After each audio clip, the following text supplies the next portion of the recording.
Il est où? Mais sa silhouette réduite rendait sa voix aussi faible que le bourdonnement d'un moustique.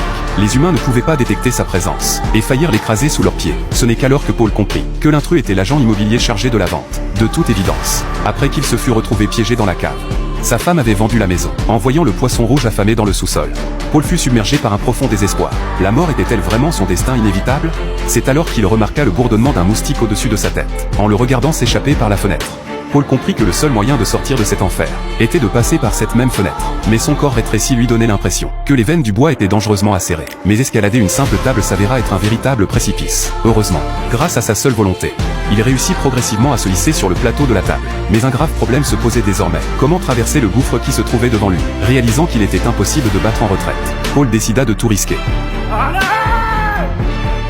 Finalement, il atteignit heureusement la paroi rocheuse. Il pensait avoir enfin réussi à s'échapper.